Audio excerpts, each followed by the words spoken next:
This is a download from BBC Learning English. To find out more, visit our website.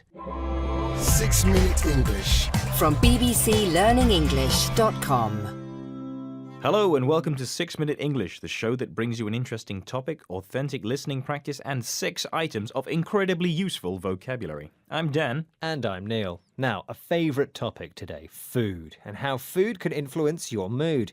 Dan, tell me, what food makes you happy? Oh, you know, ice cream, chocolate. Chocolate always puts a smile on my face. And a few inches around your waistline.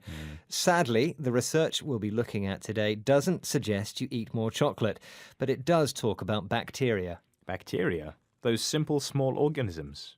They make me happy? Absolutely. The so-called good bacteria do.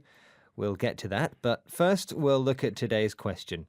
How many bacteria are there in the human body? Is it A, 39 million, B, 39 billion, or C, 39 trillion? They are pretty small. I'm going to go for C, 39 trillion. Well, we'll find out if you're right by counting them one by one. That's going to take longer than 6 minutes. Yes, it is, so let's get moving.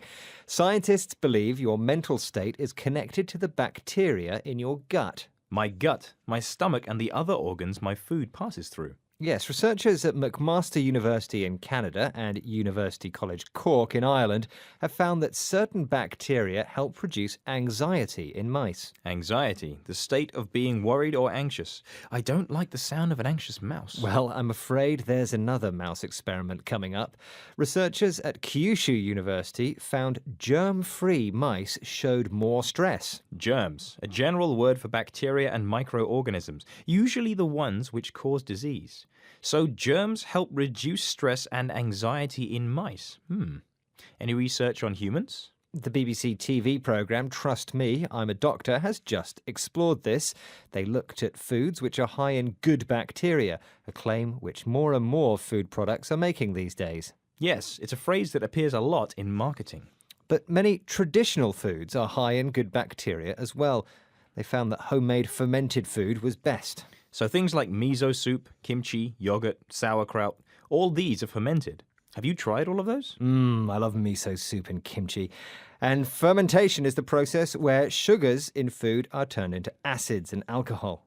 Fermented foods are full of lots of good bacteria for your gut. Anything else from the BBC programme? Well, this is the man behind the BBC study, Dr. Michael Mosley. In this clip, a radio presenter asks him about the best kind of food to make us happy. What's the good mood food? What shall we eat now to cheer ourselves up? Mediterranean diet. Olive oil, oily fish full of omega-3, which is really good for the brain, whole grains, fruit, vegetables, sugar, terrible for you. Not chocolate eclairs, then? Sadly not. That will make you feel good.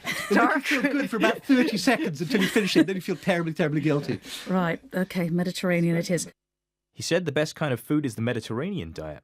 Now, a diet can mean an eating plan designed to help you lose weight. But that's not what it means here. Here it refers to the food and drink eaten by a group of people.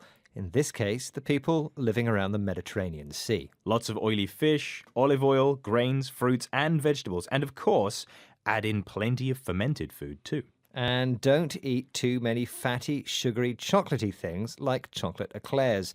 Those buns filled with cream and covered in chocolate. It's really not rocket science, is it? Eating healthily is pretty straightforward, even if the science behind it is complex. When you say something is not rocket science, you mean it's not difficult to understand. Now, are you ready for some counting? Ah, yes, you wanted me to count all the bacteria in my body. I said 39 trillion. And you were right. Woohoo! The number goes up and down, but on average, we're thought to have around 39 trillion bacterial cells in the body, according to the Weizmann Institute in Israel. The interesting thing is they think that there are only 30 trillion human cells in the body. So there's more bacteria than human in me? Well, maybe just you, Dan. Now, before the bacteria take over completely, let's look over today's words one more time. Gut was first. It means the stomach and other organs which digest our food. But here's an extra tip. The word can also mean bravery when used in the plural. You've got guts, Neil, wearing that crazy shirt in this office. Well, thank you. Maybe I don't feel any anxiety about how I look. Anxiety was our second word, and it means fear or worry. The adjective is anxious. You know what makes me anxious? Germs. I wash my hands 50 times a day. I can't stand the idea of getting ill from all the germs around here. Yes, germs are tiny organisms. The word usually refers to those which carry disease. But as we heard, certain germs are good for you. Especially those which are in fermented food. That's food which has gone through a process where sugars turn into acids and alcohol. They often taste sour or bitter. And we also talk about fermenting alcoholic drinks. Beer and wine are fermented. Does that mean I should make them a part of my diet?